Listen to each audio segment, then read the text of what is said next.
Esta noche vamos a darle seguimiento a nuestro estudio del libro de Hebreos y vamos a ocupar la primera parte del capítulo 2, un pasaje muy importante donde la idea principal de lo que voy a compartir esta noche es esta: hay que prestarle atención a lo que dijo el Hijo de Dios. Hay que prestarle atención a lo que el Señor Jesucristo enseñó.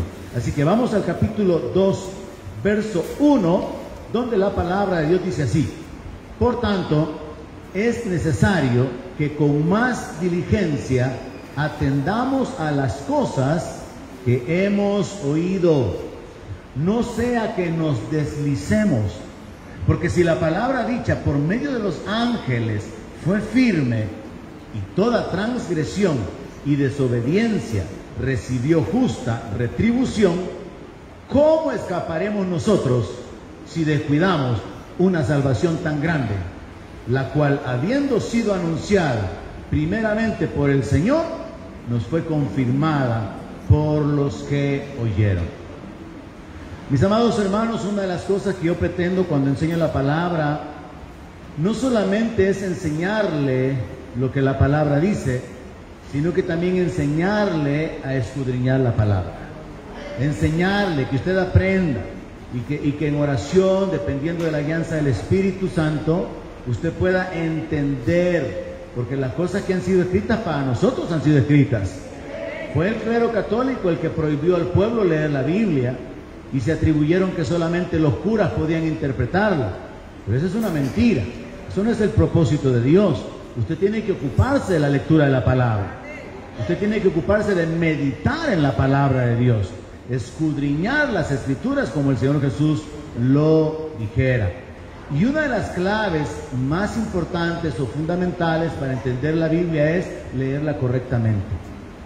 Usted tiene que detenerse donde hay comas, usted tiene que hacer las interrogantes donde hay preguntas, tiene que ponerle el énfasis, tiene que ponerle el sentido a lo que está leyendo. No solamente lea. Hay algunos cristianos que con el caminar del tiempo llegan a disciplinarse para poder leer la Biblia y dicen: bueno, yo ya leí un capítulo, el capítulo de hoy, el salmo de hoy, el proverbio del día, pero se vuelve una costumbre solo como de leer.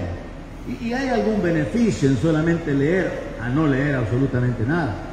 Pero obviamente el crecimiento, el entendimiento va a venir en la medida que usted se detiene y escudriña la palabra.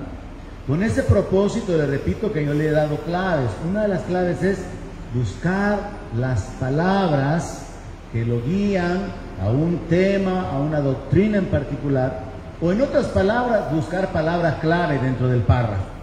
Le he hablado acerca de tener el discernimiento de saber dónde comienza una idea y dónde termina esa idea.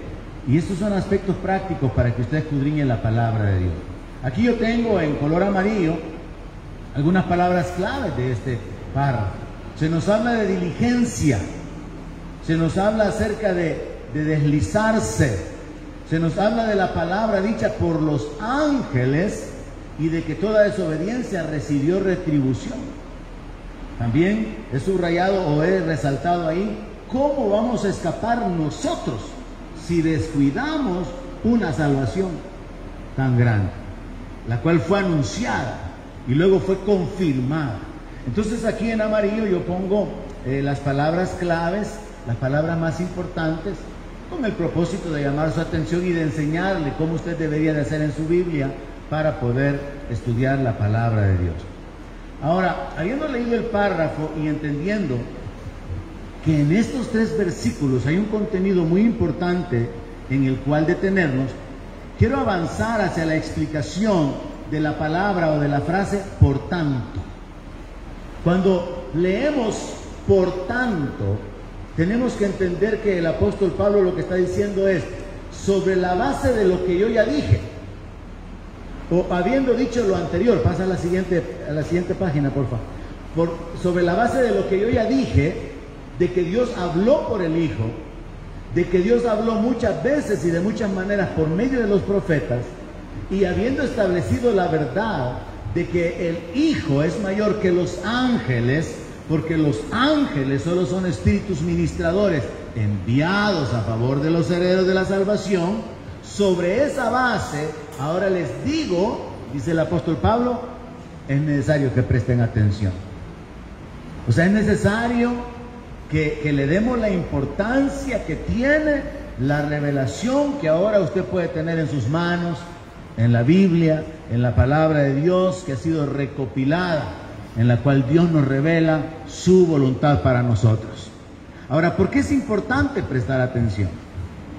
¿Por qué es necesario que nosotros no solamente le demos la importancia que la palabra tiene, sino que amemos la palabra, anhelemos la palabra y deseemos, como dice el apóstol Pedro, como niños recién nacidos, la leche espiritual no adulterada? ¿Por qué necesitamos continuamente anhelar la palabra y alimentarnos de la palabra? En el contexto acá, la razón por la cual es sumamente importante prestar atención es: no vaya a ser que por descuidarnos nos deslicemos. Y hermanos, yo creo que cada uno de nosotros podría hacer un poquito de memoria y considerar personas que conocimos caminando en el Evangelio, pero que ya no están más perseverando, se deslizaron. Y como aprendimos en el estudio del libro de Gálatas o carta a los Gálatas, es fácil caerse de la gracia. Para caerse de la gracia no es un asunto de ir a caer en el pecado, envolverse en el pecado, alejarse de la iglesia y convertirse en un incrédulo. No, caer de la gracia comienza con una actitud de corazón en la cual la persona comienza a justificarse en su vida, su entrega, su servicio, su fidelidad, en lugar de dejar que sea Dios quien lo justifique. Caerse de la gracia significa: ya no dependo de Cristo para que Él me justifique, me declare acepto delante de Dios, sino que yo me considero justo, yo me considero responsable, yo me considero una persona comprometida, entregada, servicial y fiel, y sobre esa base descanso para mis bendiciones y para mi comunión con Dios. Entonces, caerse de la gracia es desconectarse del sacrificio de Cristo, porque es por medio de la fe en Cristo que nosotros somos justificados. Es lo que dice la palabra, Romanos capítulo 5, justificados pues por la fe. Somos justificados gratuitamente por medio de la fe en Cristo Jesús. Y por medio de esa justificación tenemos paz para con Dios. Entonces, vea qué interesante. El párrafo comienza diciendo: por tanto. Y uno tiene que detenerse. ¿Por tanto qué? ¿Qué es lo que significa esa frase? Y esa frase significa que, habiendo dicho lo anterior, habiendo expresado ya que Dios habló muchas veces por los profetas, pero que Dios ya habló por el Hijo, y que el Hijo es mayor que los ángeles, prestemos atención a lo que el Hijo predicó. No vaya a ser que nos deslicemos. No vaya a ser que nos apartemos de la voluntad de Dios que ha sido revelada para nuestra vida. Entonces, en este texto encontramos las siguientes ideas. Número 1, como creyentes, mis hermanos, no tenemos que conformarnos con el entendimiento de que ya somos salvos, Cristo murió por nosotros, he puesto mi fe en Él, he confesado a Jesús como mi Señor y mi Salvador, sino que la palabra de Dios nos amonesta a prestar atención con más diligencia, dice. Y la diligencia, hermano, es una actitud de estar presto, de estar interesado, de estar presionando por algo. Una persona diligente es una persona con iniciativa. Desgraciadamente, muchos creyentes se acomodan y no son diligentes en el estudio de la palabra. No son diligentes en escudriñar aquello que no entienden. Pueden incluso confesar o reconocer que hay ciertas doctrinas o aspectos de la palabra que no entienden, y pasa el tiempo y no se preocupan por entender, por escudriñar, por preguntar, por aprender, sino que pueden incluso llegar a decir: yo que nunca he entendido esto, pero no hay un interés por aprender, por escudriñar la palabra. Entonces el apóstol Pablo está tratando de inquietar a los creyentes acerca de la necesidad individual de ser diligentes, de prestar atención con diligencia. Yo he estado en muchas congregaciones en las que yo siempre percibo o me he dado cuenta, siempre hay gente que está durante el mensaje en otra cosa, menos en el mensaje. En muchas iglesias es como que siempre hay distractivos, como que siempre hay distractores, como que siempre hay algo que perturba la atención de la gente. En el menor de los casos, o quizás en uno de los más comunes, dormirse. Qué curioso que la gente viene a la iglesia a dormirse. Yo no entiendo cómo la gente puede venir a dormirse. Y algunos hermanos que se han dado cuenta que estamos en este auditorio me dicen: pastor, ¿y no se le duerme la gente? Y yo le digo: no, si siempre se han dormido, les digo. Porque el asunto no depende de la butaca, no depende de la silla, no depende del lugar. Es una actitud de anhelar, quiero oír la palabra, amo la palabra, estoy interesado en la palabra, voy a tomar notas con respecto a la palabra y resistir cualquier distracción, resistir cualquier cosa que pueda estar perturbando. Entonces vean que en ese pasaje el apóstol Pablo lo que está diciendo es que es muy importante prestar atención, pero ser diligente. Por eso el verso 1 dice: por tanto es necesario que con más diligencia atendamos. Entonces, número 1 es poner atención, con más diligencia. Número 2, la segunda idea importante es que hay que prestar atención con diligencia. No vaya a ser que así como otros ya cayeron, ya retrocedieron, ya se apartaron, nosotros también vayamos a caer. Y es que, ¿cómo es que un creyente cae? De la misma manera que usted edifica su fe y fortalece su comunión con Dios, su temor a Dios a través de la palabra y la oración, su descuido de la palabra y de la oración lo hace retrocederse, lo hace desanimarse, lo hace disminuir en su fe, en su temor a Dios, en sus expectativas, lo hace irse apartando. Y la gente gradualmente llega a un punto donde ya no le da ningún sentimiento el no congregarse, o sea, le da igual. Y llega a un punto donde posteriormente mucha gente dice: es que me da pena regresar. Yo en lo particular he tratado con mucha gente que se ha alejado del Señor, muchos incluso que en algún momento perseveraron con nosotros, y al encontrarlos, hermano, ¿y qué pasó con usted? ¿Y por qué se apartó? No, que tuve unos problemas, tuve algunas dificultades y me fui enfriando. Y después me dio pena regresar porque ¿qué iban a decir los hermanos? Y esa frase, hermano, ha detenido a muchísima gente. Al final son muchos los que se han deslizado, los que han caído, los que se han apartado. La tercera idea importante de este párrafo es que tenemos que entender el ejemplo que el apóstol Pablo utiliza para poner el énfasis de poner atención a lo que Jesús habló. Y es que lo que los ángeles dijeron, sucedió. Y si lo que los ángeles dijeron sucedió y hubo castigo, como dice el verso 2, porque si la palabra dicha por medio de los ángeles fue firme y toda transgresión y desobediencia recibió justa retribución, si lo que los ángeles dijeron sucedió, entonces nosotros tenemos que tomar en cuenta esto como un fundamento para decir que con mucha más razón lo que salió de la boca del Señor Jesucristo va a suceder, porque Él es la verdad y su palabra es verdad. Y si caminamos sobre ese fundamento, nosotros no vamos a ser movidos por lo que diga un apóstol, un profeta, el papa, un líder religioso, los marcianos o cualquier otro. Vamos a continuar dependiendo de lo que diga el Señor Jesucristo, porque su palabra es más firme que la de los ángeles. Entonces el punto número 3 es que lo que los ángeles dijeron sucedió. Y el punto número 4 es que los rebeldes fueron castigados. Hubieron juicios que los ángeles anticiparon. Hubieron juicios que los ángeles anunciaron en diferentes historias en la Biblia. La palabra de Dios nos habla acerca de Dios y algunos ángeles visitando allá Sodoma y Gomorra.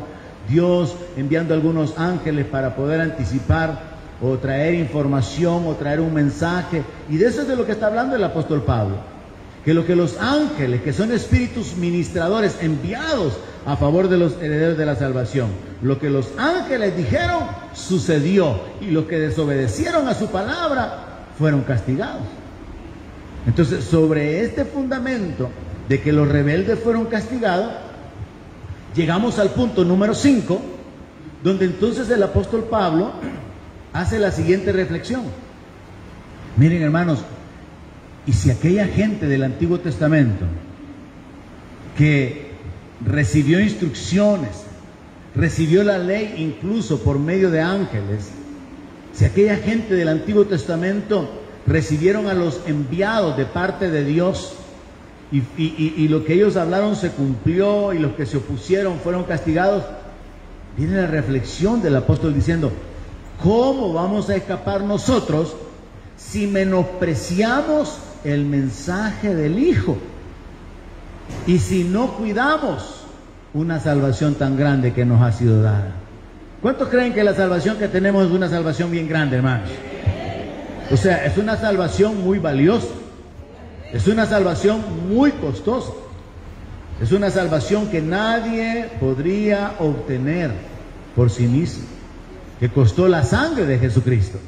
Ahora, el punto es que nosotros, con el correr de los años, nos acostumbramos tanto a oír de la sangre de Jesús, de la muerte del Señor, del sacrificio de Cristo, que de tal manera amó Dios al mundo que dio a su Hijo, que viene a perder valor el sacrificio del Señor. Y entonces ya no nos sentimos como inquietados o compungidos. Es como que, quizás sin ser un cristiano, quizás teniendo nada más un pensamiento religioso, usted en el tiempo de Semana Santa, si veía una película sobre Jesús y la pasión de Cristo y la muerte del Señor, usted de alguna manera al enfocarse en el sacrificio de Cristo se sintiera un poquito compungido, un poquito culpable, pecador y con el deseo de querer buscar a Dios y agradecerle por lo que Él había hecho en su vida. Pero luego de la Semana Santa, como sucede con todos los religiosos, se olvidan del sacrificio, se olvidan de la crucifixión, se olvidan de la sangre derramada, se olvidan de la muerte y ahora a enfocarse en los deleites, en el pecado y a seguir viviendo la vida de una manera normal. Entonces a nosotros nos puede suceder lo mismo. Estamos tan acostumbrados a hablar acerca del Cordero de Dios que quita el pecado del mundo, a hablar de que fuimos rescatados a precio de sangre, que ya llega un punto donde ya eso no nos impacta, no nos impresiona. Y la salvación tan grande, tan valiosa, inalcanzable para nosotros por nuestros propios medios, viene a ser algo que consideramos que es nuestro, que ya lo tenemos, y comenzamos a darlo por hecho y nos descuidamos. Descuidamos la vida de oración. Descuidamos nuestro caminar en el temor de Dios. Descuidamos el depender de Dios, el pedir su guianza en las decisiones que tomamos. Descuidamos el alimentarnos de la palabra, dado que está escrito que no solo de pan vivirá el hombre, sino de toda palabra que sale de la boca de Dios. Y entonces al descuidar la salvación caemos en un conformismo, en un estancamiento. Y eso es algo, hermano, a lo cual todos absolutamente, sin excepción, estamos expuestos a que nos suceda. Entonces la reflexión del apóstol es: si esta gente del Antiguo Testamento recibió por medio de ángeles la ley, se les anticiparon juicios, fueron instrumentos usados por Dios para traer mensajes, para traer revelaciones, y esos mensajes y esas revelaciones, como sucedió en el tiempo de Daniel, se cumplieron. Si esos mensajes establecidos o dados a conocer por medio de los ángeles fueron causa de que algunos recibieran juicio o castigo por oponerse a esa palabra, ¿cómo es posible que nosotros no podamos valorar la palabra del Hijo, valorar la salvación y estar con aquel cuidado de que el que está firme mire que no caiga? Pablo quiere hacer reflexionar a los creyentes sobre la importancia de la salvación. Porque, hermano, yo creo que definitivamente cuando un creyente, por ejemplo, yo he señalado esa inconstancia, esa falta de compromiso de muchos en congregarse. Yo sé que a algunos definitivamente se les vuelve imposible congregarse, por ejemplo, entre semana. Pero hay muchos que haciendo un esfuerzo podrían venir. Hay muchos que por cualquier cosa dejan de congregarse el día domingo. Por cualquier cosa. Es que fui a arreglar el carro, pastor, ¿y por qué no lo fue a arreglar otro día? ¿O por qué no va después del culto? Es que tenía que atender un cliente, ¿y por qué no lo puso en otra hora? No que a la hora del culto. Es que me surgió un imprevisto. Hay gente que no se congrega y le da igual remover la asistencia a la iglesia por atender cualquier otra cosa, pero no existe esa convicción de decir, no, yo voy a buscar primeramente el reino de los cielos y su justicia. Y no sienten ninguna condenación, ninguna tristeza, no sienten que contristan al Espíritu Santo en ellos, sienten que todo está bien. Y gradualmente van retrocediendo, hasta el punto donde da igual dejar de asistir a la iglesia por semanas. Están descuidando su salvación y no se están dando cuenta de que están gradualmente alejándose del Señor. Y que va a llegar un momento en que ya no van a sentir aquel amor como cuando el Señor le dice a una de las iglesias de Asia, una cosa tengo contra ti y es que has dejado tu primer amor. Hermanos, cuando uno ya ha caminado años, décadas en el Señor, uno puede examinar su vida y quizás hacer hasta una especie de diagrama y considerar cómo era su vida cuando usted vino a Cristo. ¿Se entregó de veras? Y usted tenía una pasión por el Señor, que usted amaba ir a la iglesia, congregarse, se encerraba para adorar a Dios, buscaba música para poder tener tiempos de adoración, pero luego de que subió esa montaña de comunión con Dios, vino un bajón, se apartó, pero luego se levantó y hasta incluso comenzó a servir, llegó al liderazgo y llegó más alto que antes, pero después volvió a bajar y bajó más abajo que antes. Uno puede ir haciendo su diagrama personal. El diagrama para otros fue, aceptaron a Cristo, pero ni siquiera sabían que era aceptar a Cristo. Así que iban a la iglesia y les daba igual como ir, no ir, y hacían una vida bien superficial. Pero un día entendieron y se enamoraron del Señor y de la palabra. Y llegaron a un monte espiritual de bendición. Y permanecieron ahí por años, pero un día se descuidaron y ya jamás volvieron. Usted puede hacer su propio diagrama. Hay montes espirituales y hay valles espirituales. No sé si usted está en un monte ahorita o está en un valle, pero estar en el monte o estar en el valle es nuestra decisión. Subir al monte para orar es nuestra decisión. Quedarnos en el valle del dolor, del sufrimiento, de la lástima, del menosprecio, del maltrato, es nuestra decisión. Nosotros decidimos. Dice la palabra de Dios que el que tiene en el Señor sus fuerzas va a convertir el desierto en estanques de aguas. Va a ir de poder en poder hasta ver a Dios en Sión. O sea, hay un estilo de vida, hermano, que es posible desarrollarlo en base a la palabra de Dios, por el poder del Espíritu Santo, por medio de la comunión con Dios, fundamentados en nuestra fe en Él. Pero esos aspectos básicos de la lectura de la palabra, de la oración, de la comunión con Dios a través de la alabanza y la adoración, son fundamentales para poder crecer, para poder mantenernos, para poder avanzar. Y el dejar de hacerlos son fundamentales para retroceder, para irnos secando espiritualmente. Y eso es descuidar la salvación. Ahora el apóstol puede, si hacemos la lista que estoy haciendo, se puede resumir como un punto número 6 en el párrafo que leímos, que la salvación fue anunciada por el Señor. O sea, Jesús fue el que vino predicando que el reino de los cielos se había acercado.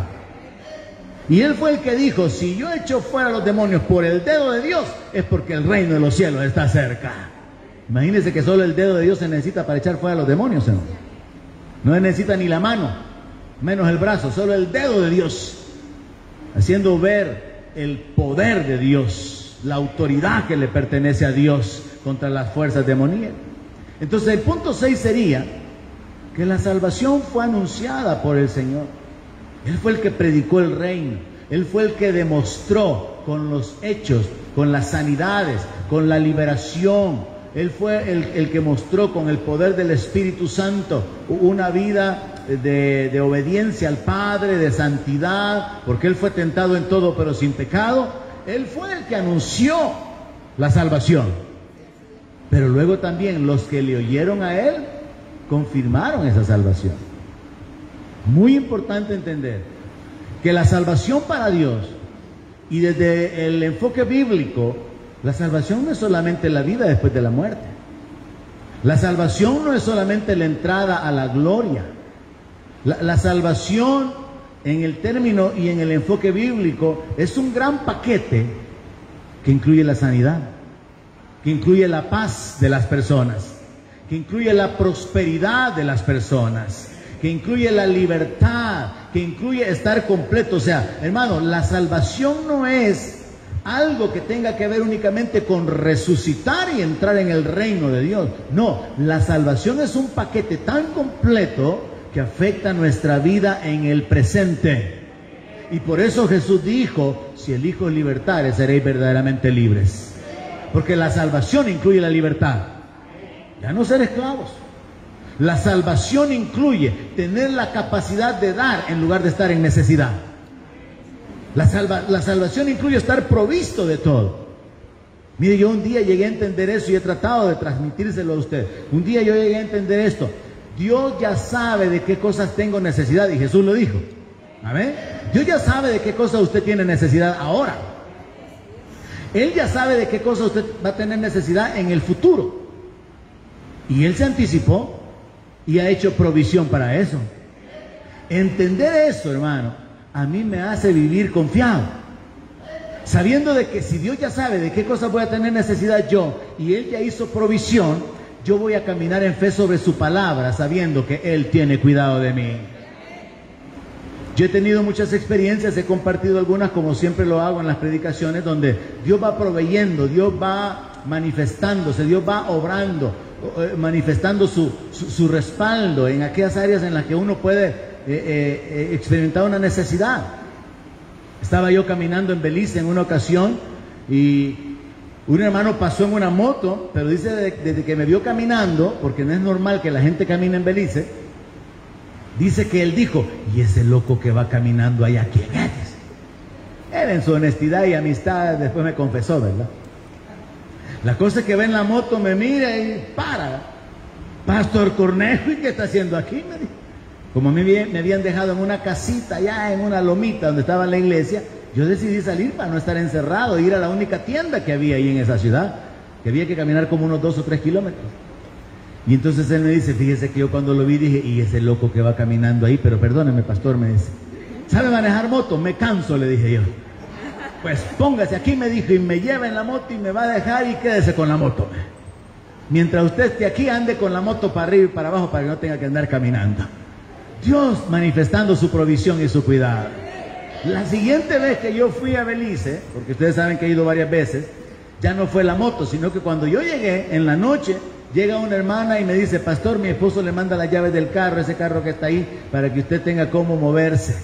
Y experiencias como esas, hermano, cuando salimos, este último viaje que tuvimos con mi esposa, donde la gracia de Dios se manifestó de una manera tan tremenda, bendiciéndonos, o como dice el apóstol Pablo, ¿verdad?, que nos colmaron de muchas atenciones. Uno puede ver la gracia de Dios.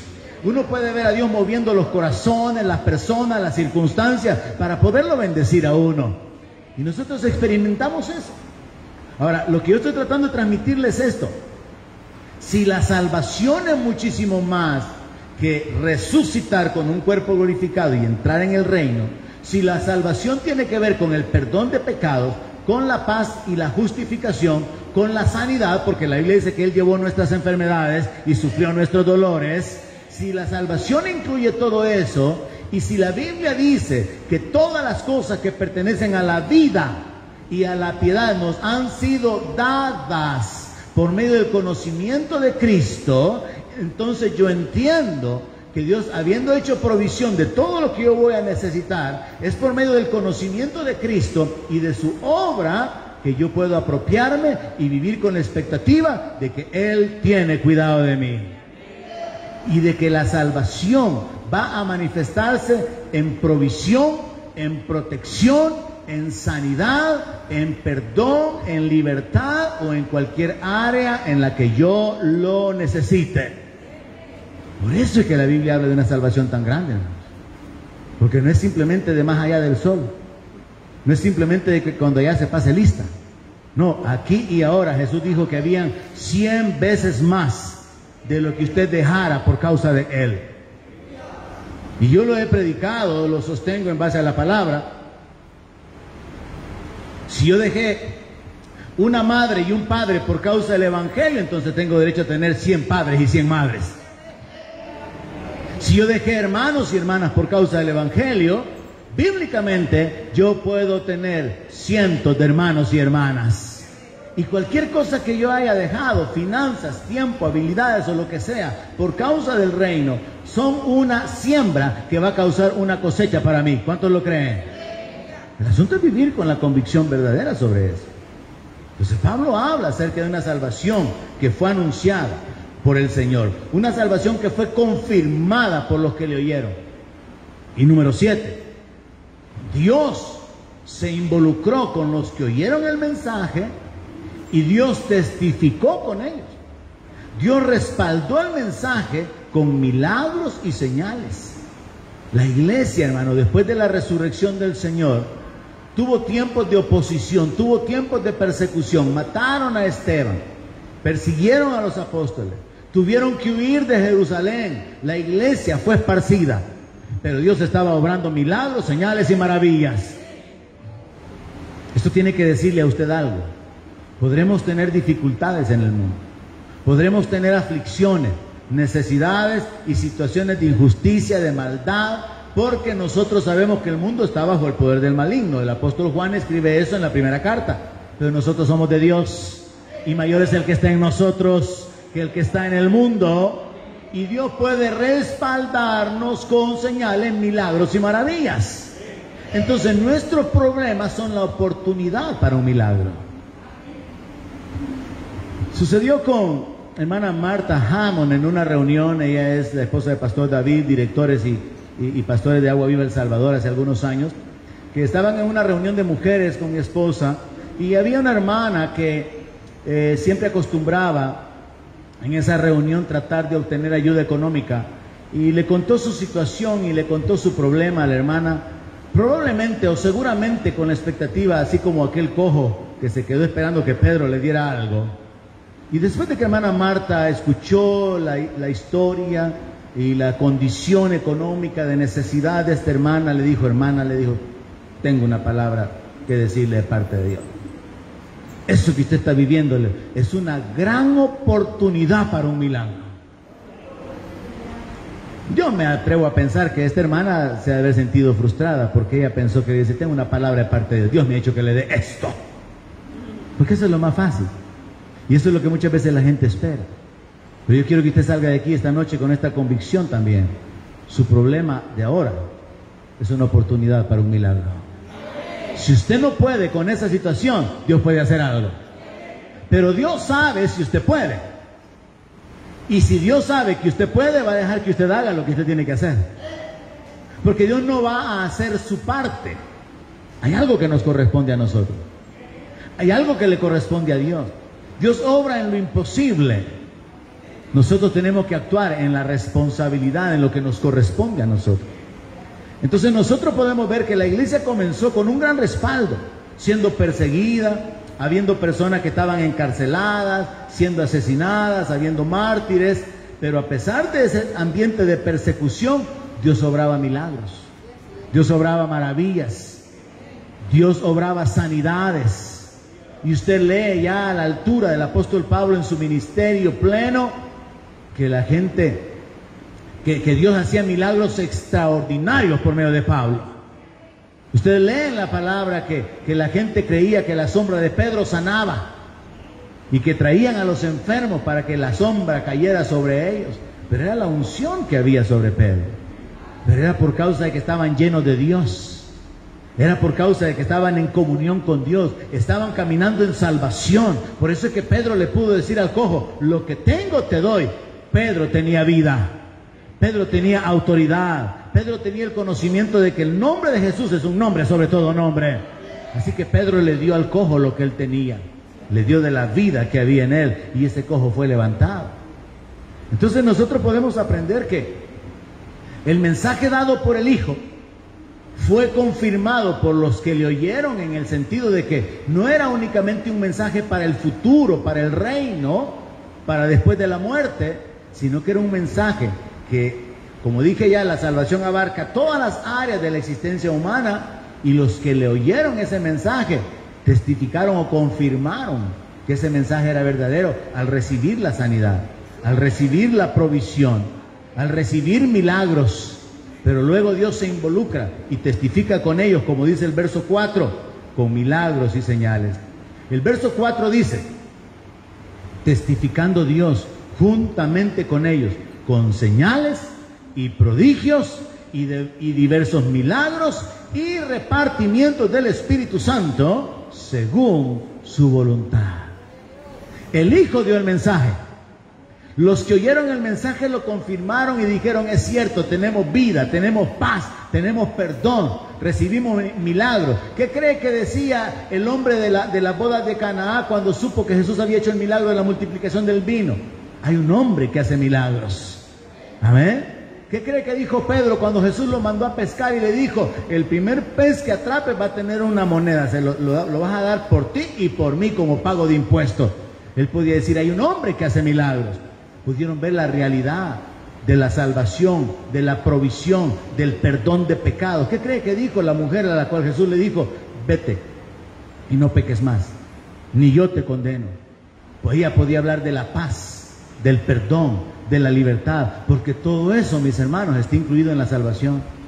La salvación no es quedarse aquí siendo parte de una iglesia esperando que un día, si morimos, vamos a resucitar. La salvación es evidente aquí, caminando en autoridad, caminando en libertad en el nombre de Jesús, usando el poder del nombre de Jesús en contra de todo espíritu demoníaco, sabiendo también que todas las promesas son sí y amén, y que si clamamos a Dios, Él nos va a responder con tremendas cosas. Todo eso es salvación. El verso siguiente, el verso 5 dice, porque no sujetó a los ángeles el mundo venidero, acerca del cual estamos hablando. O sea que estamos hablando de un mundo que está por venir, pero que no queda sujeto a los ángeles. Pero alguien testificó en cierto lugar diciendo, ¿qué es el hombre? Para que te acuerdes de él, o el Hijo del Hombre, para que lo visites. Entonces llegamos a estas conclusiones en base a este texto. Número 1, estamos hablando de un mundo venidero. Estamos hablando de la salvación que se va a consumar en ese mundo venidero. Y estamos hablando del reino de Dios en la tierra, que ha sido dado o establecido no por medio de ángeles, sino que le ha sido concedido a los seres humanos, a los hombres. Así que en el verso 7 dice, le hiciste un poco menor que los ángeles, lo coronaste de gloria. Está hablando del hombre en términos generales. Lo coronaste de gloria y de honra, y le pusiste sobre las obras de tus manos. Todo lo sujetaste bajo sus pies. De nuevo está en amarillo las palabras claves. Todo lo sujetaste bajo sus pies, porque en cuanto le sujetó todas las cosas, nada dejó que no sea sujeto a él. Pero vea esto en verde, pero todavía no vemos que todas las cosas le sean sujetas. El hombre no es señor, ni domina sobre todas las circunstancias, ni sobre toda la creación. El hombre caído, el hombre es esclavo del pecado, el hombre está sujeto a debilidad, y no vemos que el hombre camine con gloria, no vemos al ser humano teniendo dominio sobre toda la creación. Y entonces se nos introduce el verso 9, y de nuevo resaltado en verde. No vemos que el hombre tenga el dominio de la creación dada por Dios, pero vemos a aquel que fue hecho un poco menor que los ángeles, a Jesús. Alguien diga, gloria a Dios. Vemos a Jesús coronado de gloria y de honra, a causa del padecimiento de la muerte, para que por la gracia de Dios gustase la muerte por todos. Pablo sigue introduciéndose en la superioridad de Cristo. Y en este pasaje que hemos cubierto ahora, lo que Pablo dice es lo siguiente: la salvación, el reino y el mundo venidero están determinados por Dios a ser entregados bajo la autoridad del hombre. Pero no vemos a los hombres caminando en autoridad. No vemos a los hombres dominando, no vemos a los hombres llenos de gloria, de poder y caminando en libertad. Pero sí podemos ver a uno que fue hecho un poco menor que los ángeles, a Jesús, que Él ha sido coronado de gloria y de honra por causa del padecimiento de la muerte, para que por la gracia de Dios gustase la muerte. Entonces, en conclusión, lo que Pablo está diciendo es lo siguiente: los hombres fueron creados un poco menor que los ángeles. Y a pesar de que los hombres somos un poco menor que los ángeles, Dios los coronó de gloria y les dio autoridad sobre toda la creación. Pero no vemos que todas las cosas le estén sujetas a los hombres, pero vemos al que fue hecho un poco menor a los ángeles, a Jesús, y a este Dios lo coronó de gloria por causa del padecimiento de la muerte. Quiero que siga la idea. Pablo está diciendo, todavía nosotros no hemos heredado ni hemos recibido lo que Dios quiere que recibamos, pero gócese por esto: Jesús ya lo recibió, Jesús ya lo conquistó por nosotros. Él está coronado de gloria, sentado a la diestra del Padre, en autoridad y en dominio absoluto. Él está coronado de gloria por causa del padecimiento de la muerte. Y cerremos la idea de este pasaje con esta frase: fue por la gracia de Dios que Él sufrió la muerte por todos nosotros. Un fundamento evangélico tremendo. Fue por la gracia de Dios que Jesucristo sufrió la muerte por todos nosotros. Y entonces nuestro enfoque tiene que ser el Hijo, el sacrificio del Hijo, lo que el Hijo enseñó. Seamos diligentes, prestemos atención, no vaya a ser que nos deslicemos. Continuamos con la siguiente parte el próximo miércoles, en nuestro día miércoles de doctrina. Por hoy nos despedimos orando. Inclínese.